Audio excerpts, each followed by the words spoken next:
it's your first time, please make sure to subscribe for more awesome whispered content. If you want to support my channel in another way, you can also like or comment, as well as I also have a channel membership, so if you press the join button beside the subscribe button, you can learn all about that. And it includes perks such as special badges and 2 exclusive videos a month. You could also buy me a coffee. The link is in the description. The link for the channel memberships is also in the description. No pressure to do any of that. It's just if you want to help out in different ways, feel free to. Just letting you know. But yeah, thank you so much for all the support so far from everyone. I really appreciate it. So yeah, today's video was going to be a map video that I was going to film. I had filmed another video when I was setting up the camera for the map, to look at the map. But because I have the light on in the room because it's a little bit dark, it's getting darker. The days are just darker, sometimes even in like the middle of the day. Like it's not getting dark anytime soon necessarily. It's just like it's still, I say the morning, it's not really the morning anymore, it's 20 to 2 in the afternoon, but time just flies. But it's just darker, so when I switch the light on and turn it down, it does this weird flicker, and then I kind of see on camera. It wasn't as bad, but it was a really noticeable one. But if I turn it off, it goes away. But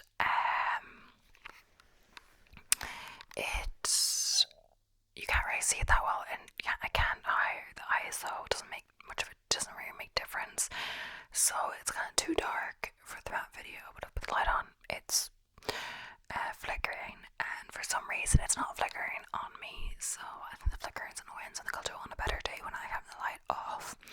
I looked it up online, and I think there's a way that you can change the frame rate to match something in the light, but I don't really know, so I'm not gonna bother. I was looking up, I was asking AI about new fact categories I can do to do a different facts video, but then I realized I had all of these pages bookmarked, 3 different pages bookmarked from when I wanted to do a video the other day, but then I ended up not doing it, so I have that one. So this is gonna be quite interesting for me at least, but then again, so I'm gonna do a big disclaimer on this one. I'm not sure if this is factually accurate. So today's one is kind of about psychological concepts, so it's just from an article or a few articles depending on how far I get that I've seen online. I didn't fact check this or whatever else. I read on someone's psychology facts video they liked. It was from a psychology professor. I don't claim to be a psychology professor, but they were saying they liked, someone commented saying they like this one because a lot of the psychology facts in other videos are inaccurate, but this isn't per se facts. This is like psychological concepts in psychology, not facts about psychology. But yeah, we're gonna start just reading the article. So it has like this picture with like psychology over top, and then the definition, and then the theories. So we're gonna get into that, and then the concept are categorized by different kinds of psychology, and then we're gonna read what type of psychology is the heading, a bit about specifically that kind of psychology, and then we're gonna get into the concepts. So I wouldn't say this kind of a long article. I wouldn't get through all of this. If this does well, I'm going to do a part 2, I'm pretty sure. But yeah, for any video recommendations, please let me know. I have seen the other ones, but I haven't gotten around to making some of them. I've got like 2 ideas, I guess, from people, perhaps. Also, especially I'm looking for role plays, since I don't want to do something else that requires a lot of research, because as I said before, if you haven't watched my later videos, this is the month of NaNoWriMo, so I'm focusing a lot on writing role plays. So if you have a role play script idea, please be sure to let me know. I'm doing one like worst review to something or other. I don't want to say everything. I'm doing a TV show one. So for TV shows, maybe not recommendations, because it needs to be shows I've watched, because you kind of want the character to kind of sound like them, or for the stuff they reference to be accurate. But other than that, any ideas, just let me know. I think it's hard to be really unique, so when you search something up, there's like a different ones of the same. But yeah, if I don't have an idea, maybe I'll use an idea of someone else's and, make it your own. You can't like idea, but either way, if you do have a unique idea, be sure to let me know and we'll get into it, because I've noticed I'm getting more ramblier intros. If you noticed I've been speaking slower, let me know. Let me know if you like it. You know, don't only comment when you don't like something, comment when you like something as well, of course. You know, so yeah. So psychology, and yeah, so just disclaimer, everything's wrong. Let me know if you want, but you don't have to. I know that some things could be inaccurate. It's just from helppresser.com, this article, but yeah, so psychology, the definition is psychology is a scientific study of the mind and behavior. It seeks to understand how individuals think, feel, act, and interact, both individually and in groups, through various methods. Psychology aims to explain, predict, and influence cognitive, emotional, and behavioral processes. So theories. Psychology's theories fit into a few broad categories: psychoanalytic theories, cognitive theories, developmental theories, motivation and uniqueness theories, personality theories. So yeah, so we're gonna start off with psychoanalytic psychology. Psychoanalysis is a field of psychology that explores the subconsciousness and how it affects our conscious thoughts and behaviors. Founded by Sigmund Freud, oh great, we love this guy, it has progressed into a range of branches, including Freud's psychosexual approach and Erik's psychosocial approach, and John's offshoot analytic psychology. So I guess some of these could be outdated with that of Freud as a while ago, and you know, his stuff is questionable, I guess. I don't know, but so it's gonna go from like A to Z, I guess, or whatever that it gets to. And it's just from psychoanalytic psychology, first psychological concepts, and then it will split, I believe, into, yeah, it will split into a different, so it goes A to Z in analytic psychology, and then it goes from A to Z in the next psychology, which we're going to talk about after. So anima and animus, according to Jun, I'm not sure, these are the male and female archetypes residing in the unconscious of individuals respectively. The anima exemplifies the feminine principle in men, while the animus signifies the masculine principle in women. Archetypes in Jungian psychology, these represent universal, primal, and collective mental representations inherited from our earliest ancestors. They are prevalent in literature, art, and religious iconography across cultures, and serve to channel experiences and emotions resulted in recognizable behavior patterns. So collective unconscious, a term coined by Carl Jung, it posits the existence of a shared part of the unconscious mind among all humans, deriving from ancestral memory. It's believed to contain archetypes, universal images, patterns, and instincts inherent in all of us. Counter-transference. This refers to a therapist's emotions and responses to a client, which can stem from the therapist's own personal history. It's typically considered as a hindrance to therapy, but can provide insight into the dynamic of the therapeutic relationship. Death drive. Thanatos. This is a compelling concept from Freud that suggests humans possess an inherent drive towards death and self-destruction. It counterbalances eros, the life drive, and is often associated with aggressive behaviors. Defense mechanisms. These are strategies employed by the ego to mediate the conflict between the id and the superego. They are unconscious mental processes that guard the individual from anxiety or unacceptable thoughts and feelings. Displacement. This defense mechanism in psychoanalysis involves shifting of impulses from an unacceptable target to a safer or more acceptable one. An example is redirecting aggression from a boss to a less threatening loved one. Also, let me know if where you go to school or where you grew up, do they offer psychology in high school or secondary school, because here I believe they don't, or maybe in some schools, I'm not sure. But in France, where I went to school, it was not an option, and in Ireland, I don't believe it is. I didn't do the Irish Leaving Cert. I did the European back when I was in France. So not the French back, the European back.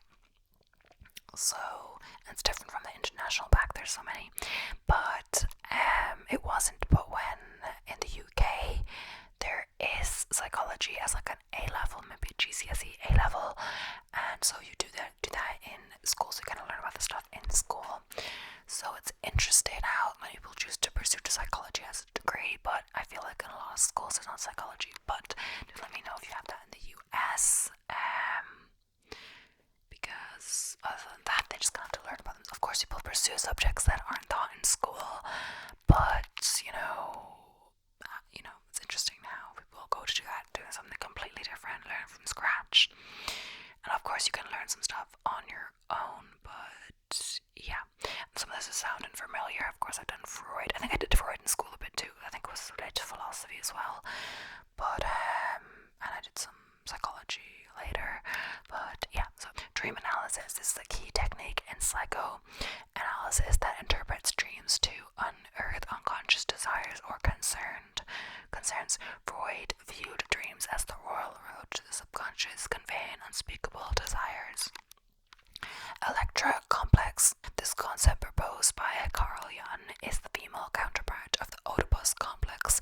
It entails a girl's psychological competition with her mother for her father's attraction. And I do say this, like, these are psychological concepts or whatever, but I feel like, of course, these are quite outdated with the Freud and everything, the Oedipus complex and all of that. I don't know if it's gonna get into that in this article, but it's basically, if I'm saying it wrong, sorry, Oedipus, whatever, it's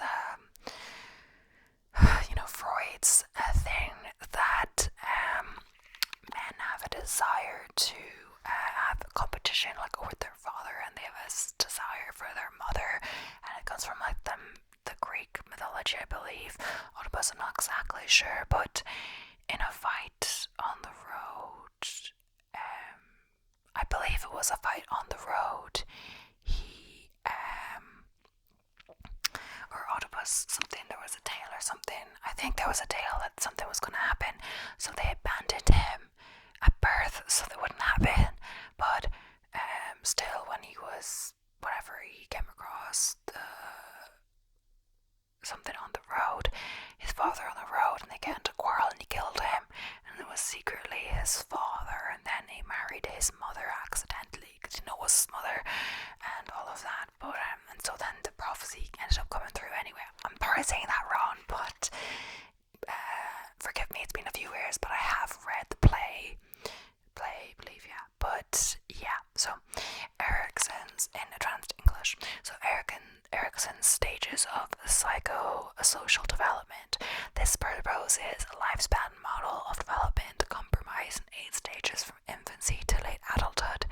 Every stage represents a crisis deriving from a conflict between personal impulse and the social world, resolution of which leads to competence in a specific area of life. Extroversion, a term representing one pole of a personality dimension. Extroversion is characterized by sociability, assertiveness, and a preference for company.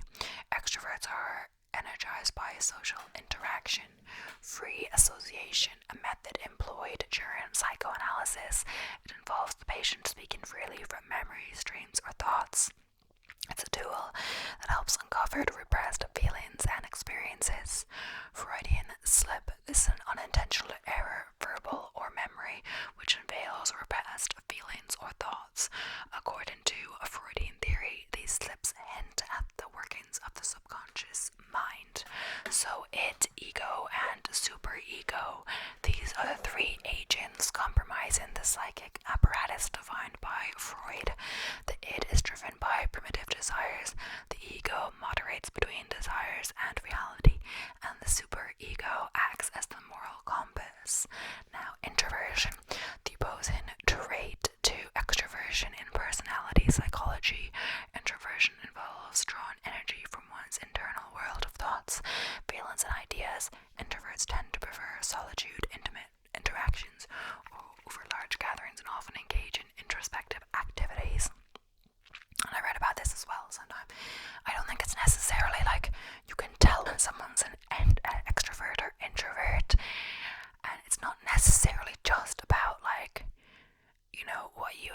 shy or whatever. Like, you can be a social introvert or like a quiet extrovert, I believe. I'm not exactly sure, but I think it's more related to how you gain your energy. So like, if you've been really social, an introvert will actually need solitude or time by themselves in order to gain back their energy to then be social again or whatever else. So really, even like they could enjoy it, it could really train them to hang out with people. Whereas extroversion, like being alone, would actually drain them of energy, kind of like, so they actually gain back energy from being with others. That's what I believe it is. Don't take anything for sure in this video, but yeah. So libido, in psychoanalytic theory, this term defines the sexual energy or force. Apart from strict sexual desire, this also extends to creative or productive drives in general. Object relations, this refers to interpersonal relationships, emphasizing the internalization of experiences with significant others, particularly primary caretakers during early life. The term originates from psychoanalytic theory, where object refers to the target of one's desires, one's drives, and relations refers to interpersonal relationship. Oh yeah, so Oedipus complex. This is a term for psychoanalytic theory, stating this is a term from psychoanalytic theory, stating a child's feeling of desire towards their opposite-sex parents and rivalry with their same-sex parents. Quoted by Sigmund Freud, it's considered a crucial stage in the formation of an individual's sexual and social identities. So, pleasure principle. This Freudian concept is the governing force of the id, striving for immediate satisfaction of all wants, needs, and urges. Essentially, the urge to reduce tension by fulfilling desires characterizes human nature according to the pleasure principle. Next up is projection. Projection, as a psychological defense mechanism, projection involves attributing thoughts, feelings, or motives that are unacceptable or unwanted in oneself to someone else. Essentially, the individual projects undesired aspects onto others as a means of avoidance. So, reality principle. This concept, contrasting with the pleasure principle, is managed by the ego and seeks to satisfy its desires realistically in a socially appropriate manner. It nudges an understanding of the real world and adjusts action accordingly. Repression. This defense mechanism involves burying distressful or unpleasant memories deep into the subconscious mind, provides an escape from pain, but can trigger anxiety, guilt, indirectly influencing feelings and behaviors. Shadow. In Jung's psychoanalytic theory, the shadow represents the unconscious part of the personality. The conscious ego retracts or ignores. It's often the source of negative human traits, but also consists of creativity and insight. Sublimation. This defense mechanism involves transforming unacceptable impulses or energies into socially acceptable actions or behaviors. It's considered a mature way of dealing with inner conflict. As a result, is typically positive or beneficial. Synchronicity. This Jungian concept refers to meaningful coincidences that seemingly lack a causal connection. Jung's proposed synchronicity could be an explanation for parapsychological phenomena. Transference in psychoanalytic therapy. This features the redirection of feelings for a significant person to a therapist. It's an unconscious process where the client projects feelings coming from past experiences onto the therapist. So next one we've got is behavioral psychology. When behavioral psychology emerged on the scene in the 1890s and the 1990s, at the 1890s and the 1900s, it positioned itself as a mature and scientific contrast to psychoanalysis, which it saw as mere pseudopsychology. The behavioral psychologists didn't believe in creating theories about the subconsciousness. Rather, they were only concerned with what could be seen and observed in a scientific manner or behaviors. So central to this theory was Ivan Pavlov, heard of him as well, who observed his dog learning to associate a bell with food in the famous Pavlov dogs experiment, and B.F. Skinner, who trained animals to run through mazes and play the piano all through rewards and punishment.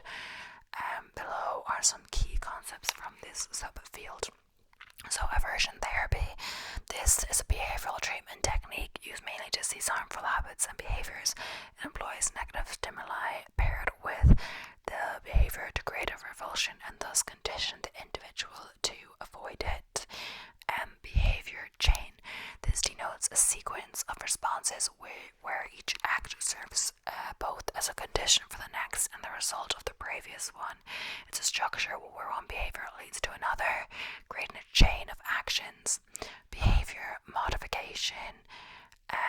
Broadly, it's a therapeutic approach that aims to change maladaptive behaviors through altering environmental factors, reinforcers, and consequences.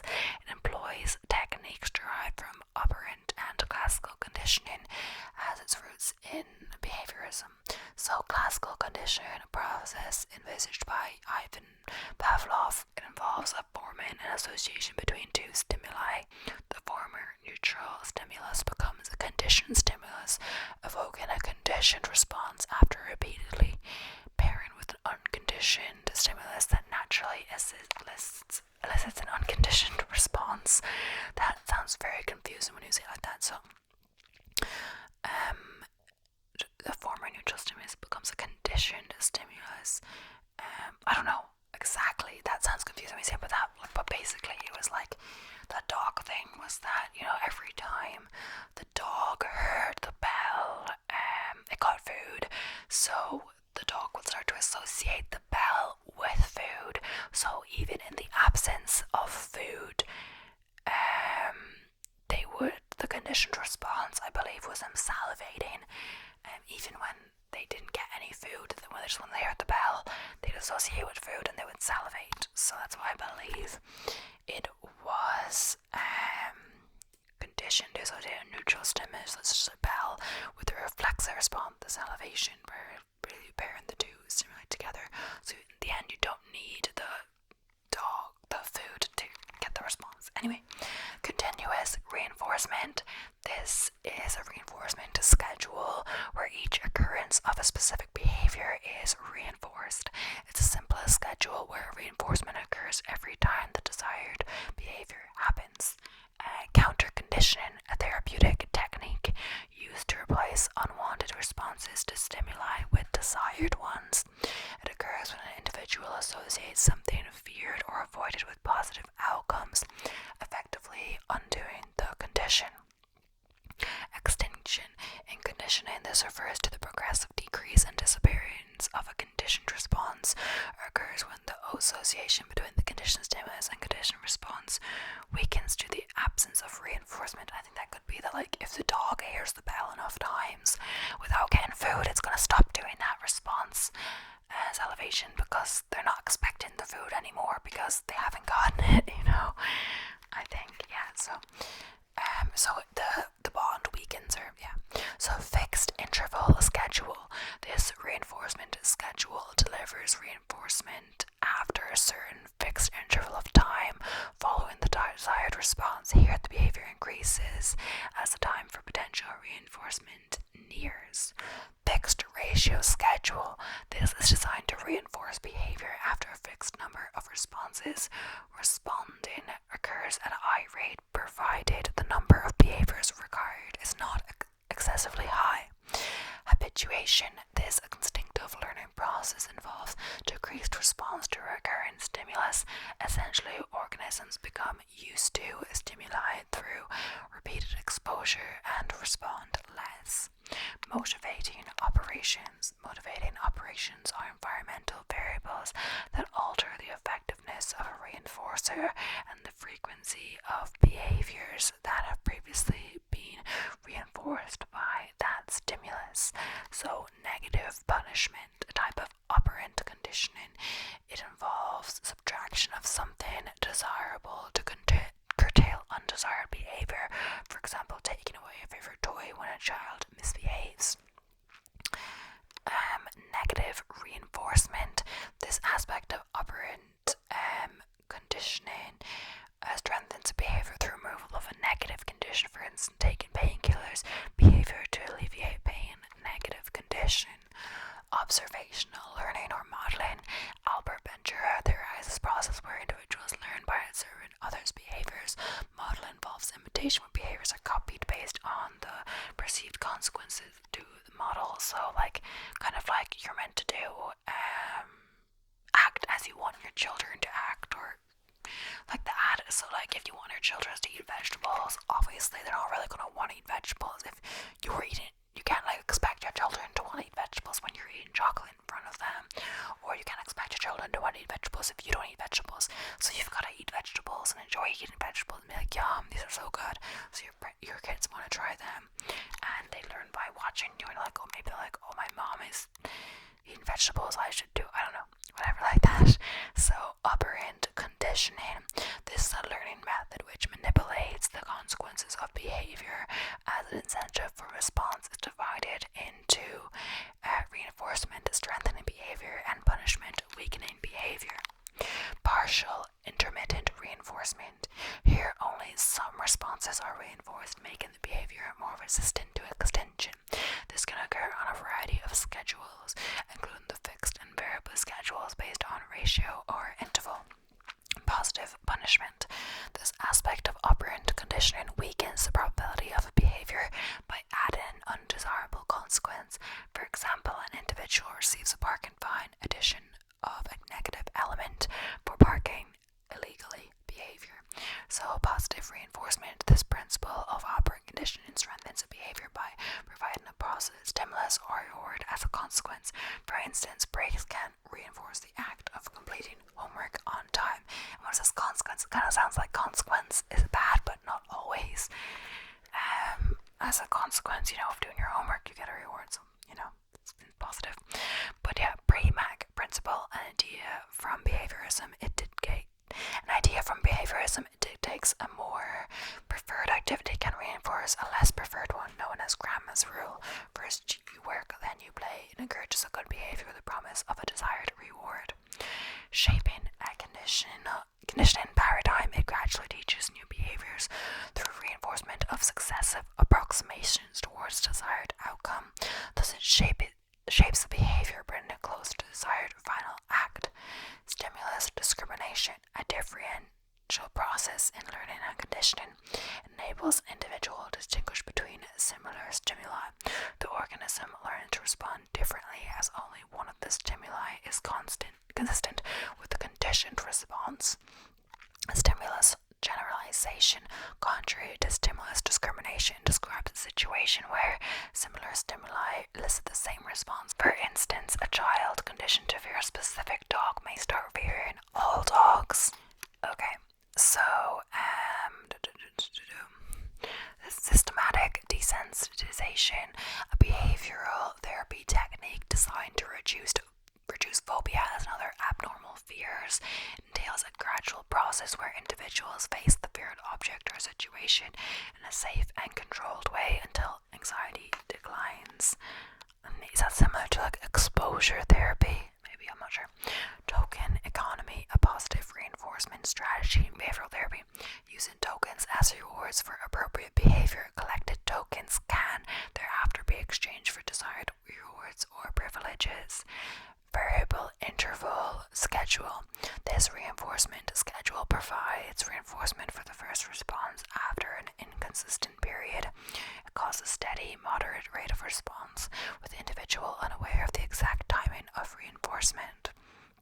Variable ratio schedule. The schedule reinforces behavior after a fluctuating number of responses.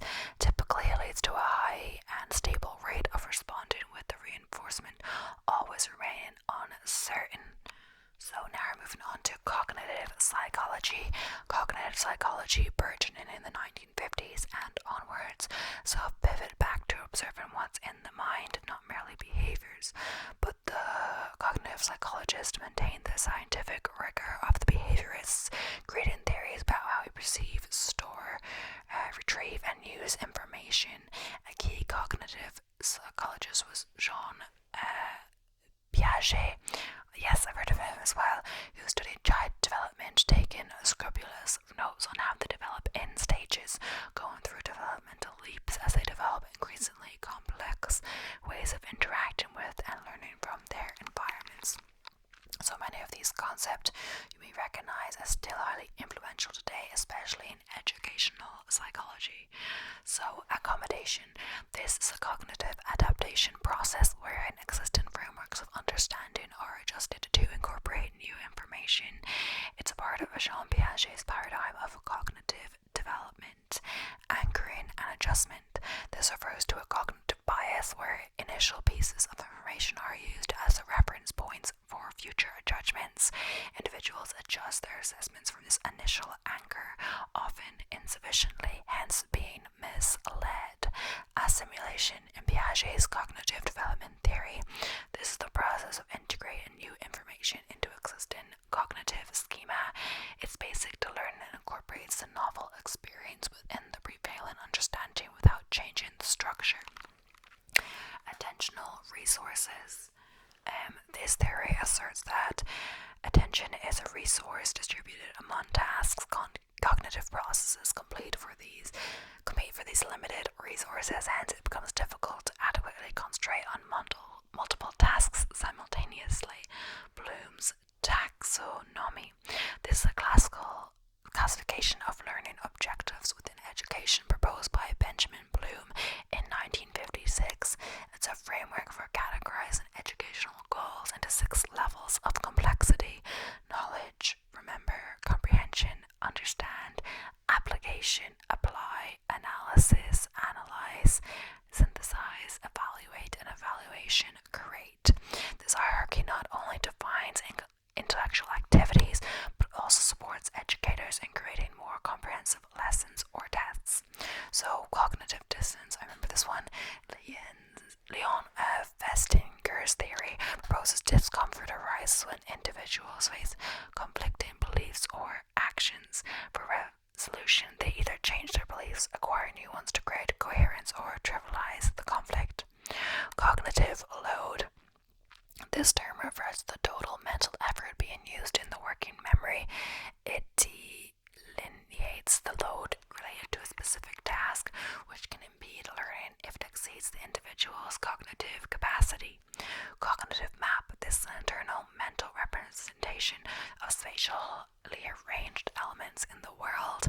Tolman's theory suggests organisms have such maps which help in navigation and understanding of the environment.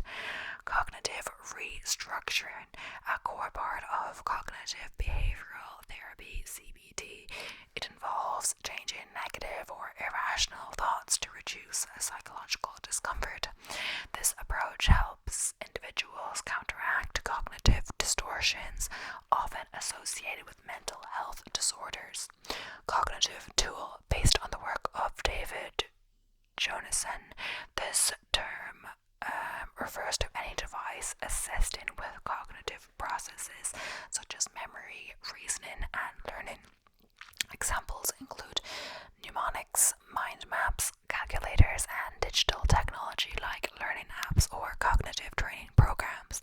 These tools amplify cognitive abilities and compensates for cognitive deficits or weaknesses. Confirmation bias. This pervasive cognitive bias leads individuals to favor information that confirms their existing beliefs or hypotheses. It often leads to statistical errors and poor decision making. Divided attention refers to the cognitive capacity to attend to multiple tasks at once. It's a component of multitasking but can often result in decreased overall performance due to attentional resources being split. Dual coding theory. Pavio's proposition suggests information is processed in 2 ways, verbal and visual. Therefore, learning can be enhanced by using both channels simultaneously to encode information. Explicit memory, also known as declarative memory, it pertains to conscious, intentional recollection of factual information. Prior experiences and concepts. It can further be divided into episodic personal events and somatic general facts memory. Flashbulb memory. These are highly detailed and vivid snapshot memories of momentous events, often marked by strong emotional content. They feel as vivid as photographs, hence the name. Functional fixedness, a cognitive bias limiting a person to use objects only in the traditional way. This inhibition of viewing things from a novel perspective hampers problem solving and creativity. Heuristics, these are mental shortcuts or rules of thumb used for quick decision making. While often helpful, heuristics can lead to cognitive bias and systematic errors. Higher order thinking. This involves complex cognitive processes that go beyond basic information processing. Popularized by Bloom's taxonomy, this encompasses critical, logical, reflective, and creative thinking, requiring individuals to synthesize, analyze, reason, comprehend, and interpret information. Higher order thinking is intricately linked with problem solving, decision making, and the transfer of knowledge across contexts. Implicit memory, unconscious memory, or automatic memory. It's demonstrated in tasks where previous experiences help perform a task without conscious awareness of these experiences. These may be procedural skills or conditioned responses. Long-term memory referring to the storage system holding unlimited amounts of information for an extended period. It includes knowledge, beliefs, experiences, images, skills, etc. Its accuracy may degrade over time. Mental set. This term describes a habitual approach to problem solving or a tendency to approach a scenario from a singular perspective. It aids in speedy decision making but may hinder creativity and novel solutions. Metacognition, known as thinking about thinking. Metacognition involves awareness and control over one's cognitive processes. It enhances learning and problem solving capabilities as it relocates the individual's control over cognitive functions. Perspective memory. It's the memory of actions to be taken in the future or remembering to remember. For example, remembering to take medication at a particular time showcases perspective memory.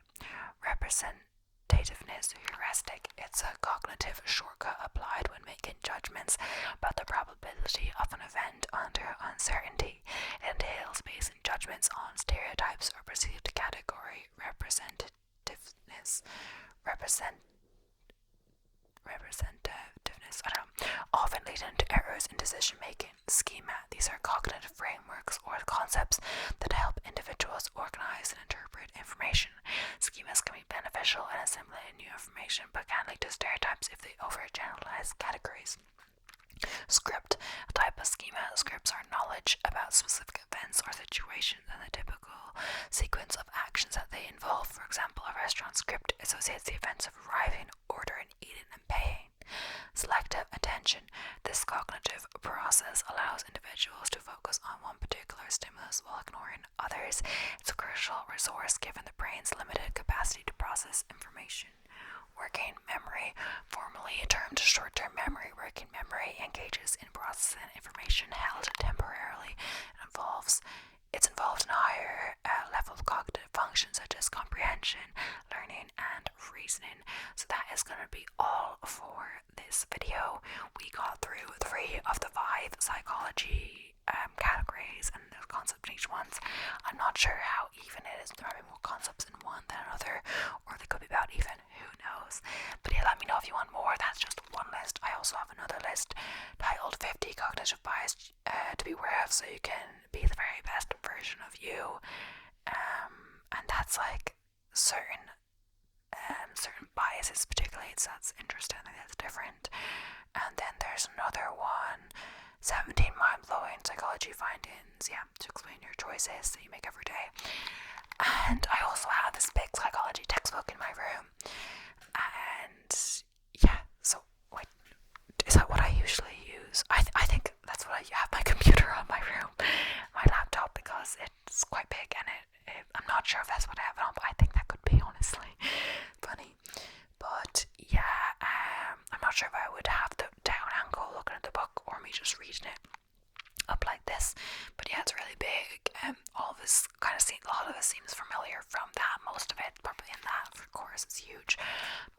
certain category or a certain type of psychology, certain area of psychology you're interested in, maybe I'm not going to be like teaching you, I'm just going to be like reading from a book, you know. I'm not qualified for teaching psychology or qualified in psychology. But yeah, hope you enjoyed. Let me know if you want more psychology content, or let me know what your favorite fact kind of category is. I was thinking of new ones and always, but yeah, it's hard. But I was going to do them out video today, as I mentioned, but the weird blinking, I don't know, whatever. So we'll see if I get to my run after this. I've done that like 1,400 words of writing. This is my second video I filmed. I've been snacking as I go, whatever. So if I'm gonna go for a run, I should go now. It's gonna be dry today. I don't think it's gonna be rainy the next few days, so that's motivation. But then again, I did go for a run yesterday, so I don't really want to, but maybe I should. But other than that, I would do an indoor workout, but I can always do an indoor workout tomorrow when it's raining, you know. So either way, we'll see. But yeah, thank you so much for watching. I hope you enjoyed, and I will see you in the next one. Bye for now. Bye for now. Bye for now.